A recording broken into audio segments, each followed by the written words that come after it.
Okay, hello guys. I think you know me now. I'm Nimra. I'm studying in London. I'm 21, in 5 days 22. Today I'm going to talk to you about lupus.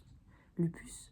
I don't really know how to pronounce some words in English well because I'm French, so sorry for my bad accent.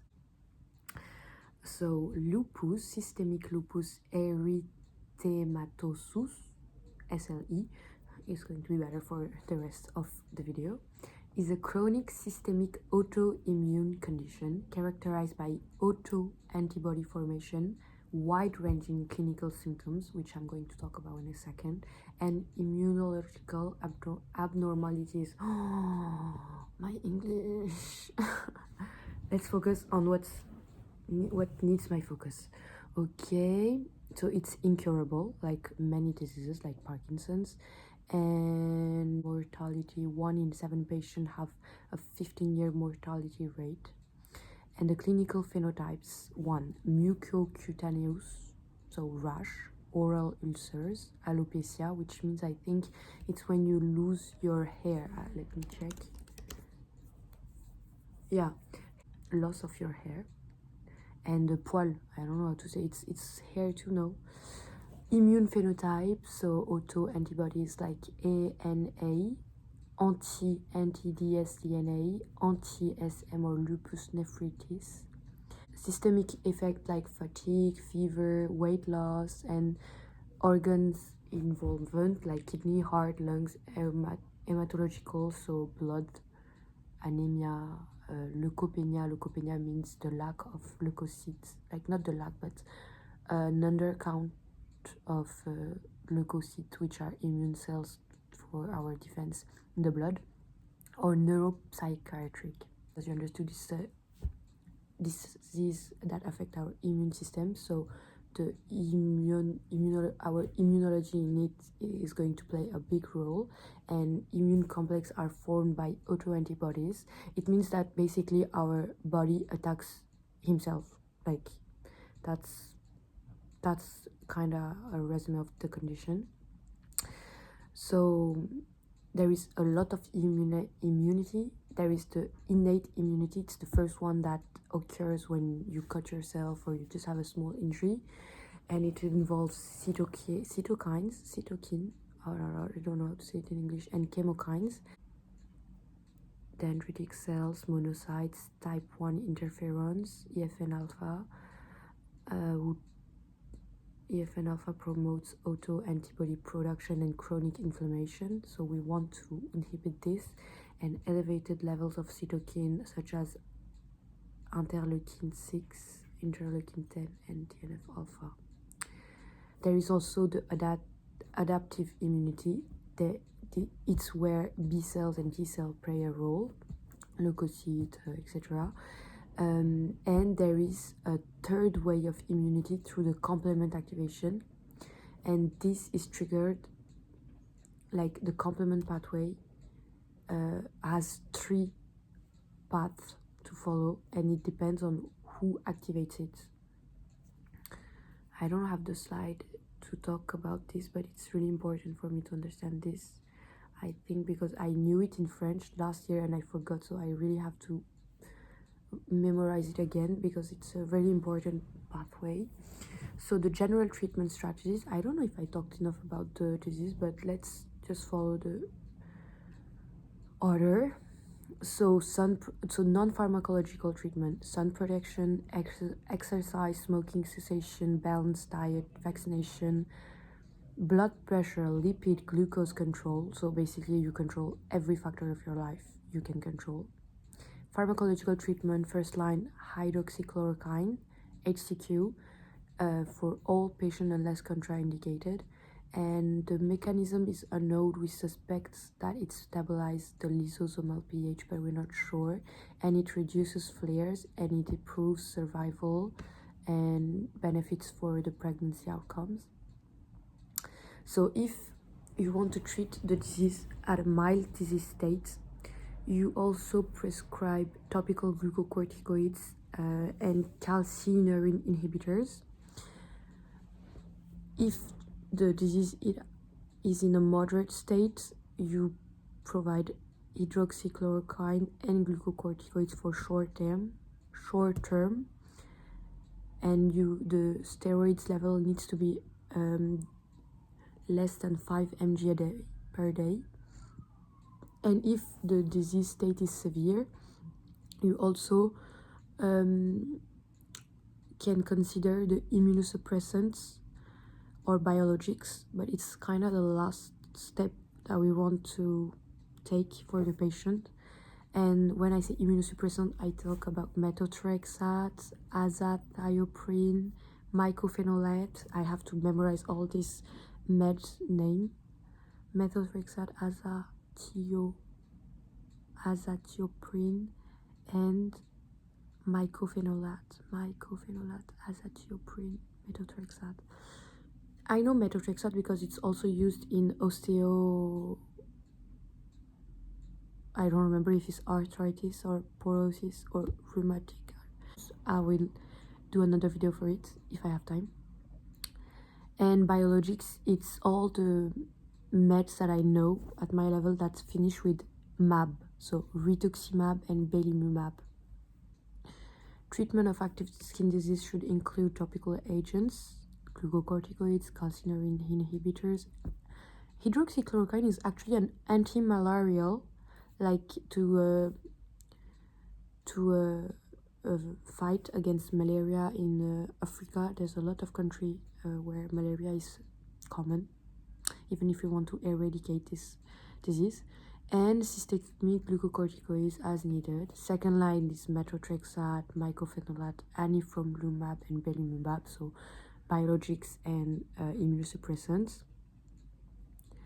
And in patients who are not responding to hydroxychloroquine, we have to give them immunosuppressive or immunomodulating that I just talked about, or biologicals. So the severe, you go direct to the severe, from the first line to the severe state. Okay, now lupus nephritis treatment. Nephritis just means that it's affecting the nephrons, so the kidneys structure. So hydroxychloroquine and glucocorticoids. But there's also mycophenolate mofetil, so mycophenolate was an immunosuppressant, or low dose of cyclophosphamide, CYC, for 3 to 6 months. The target is to reduce the proteinuria, and you have to monitor it for the reduction for at least 3 months. It's supposed to be under 0.5 to 0.7 grams per day in the following year. And if there's a refractory case, you give a rituximab or high dose of cyclophosphamide. The rituximab was a biologic. And rituximab is a chimeric anti-CD20 antibody, previously used in lymphoma and RA, rheumatoid arthritis. It is considered as an ideal target for SLE, systemic lupus erythematosus, and in lupus nephritis. Its mechanism is that it's a chimeric anti-CD20 monoclonal antibody who depletes B cells. Belimumab, the other biologic, is a B cell activator factor, BAF, like in BAF in French. Those who get it. So it plays a role in the B cell differentiation, proliferation, and differentiation. I just said it. Elevated serum BAFF, B cell activation factor levels, are associated with rising dsDNA binding and worsening flares following rituximab. Belimumab is a monoclonal antibody that targets BAF. Okay, I just said it twice now, maybe even 3 times. And some trials were more or less successful. I don't know if I have to know the trial's name, but if I have to remember, rituximab was Explorer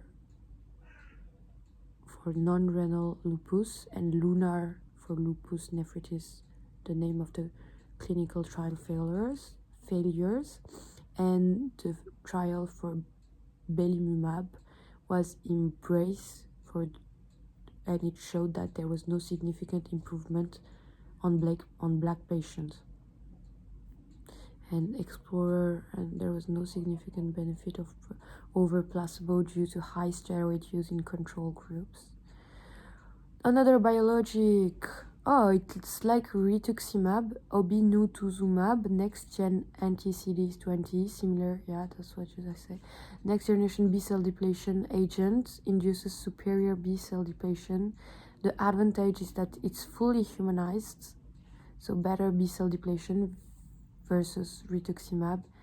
And yeah, I think I talked about all the biologicals that were in my class. Anifrolumab, type 1 interferon blockade.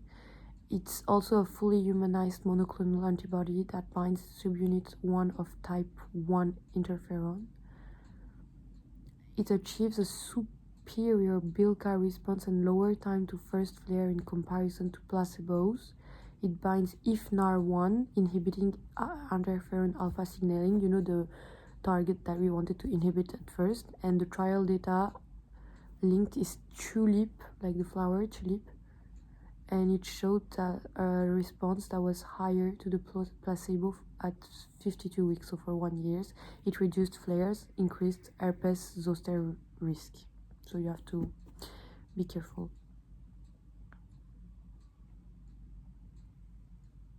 I love immunology, but when I have to learn all of the subtypes of interferons and interleukins, I kind of hate immunology, but it's so interesting. And last but not the least, CAR T-cell therapy. This one I already know in French, but it's interesting to learn it like that in English. So T-cells play a natural role in health, preventing expansion of potential tumor. The concept of CAR T-cell, it's genetically engineered and tailored to patients' T cells to target specific cells, and here it's CD19 plus B cells. So how do we genetically engineer these cells? First, leukapheresis to collect the T cells. So donor leukocytes are collected and shipped to manufacture. Then we transfect them with CAR. CAR means chimeric antigen receptor. In labs, so samples are then shipped. 3, lymphodepletion chemotherapy, and 4, infusion of CAR T cells into patient. So we basically take cells from donors, then we transfect the cell with the CAR T cell, like with the agent that's going to target the thing we want to target, and then we infuse the cell into patients after having killed the protection against the body in which we are going to transfect it. I'm not sure if I'm explaining it well, but I kind of finished, so I just didn't talk about the personal... no, it's okay. I'll just finish right now because I talked a lot. So a reminder, this video is to help me to revise. If it's confusing you, just forget the information I talked to you about. And if it helped you in any way, cadeau. Honnêtement, regalo, like Italian would said, gift from me to you. And see you soon, guys, for new adventures.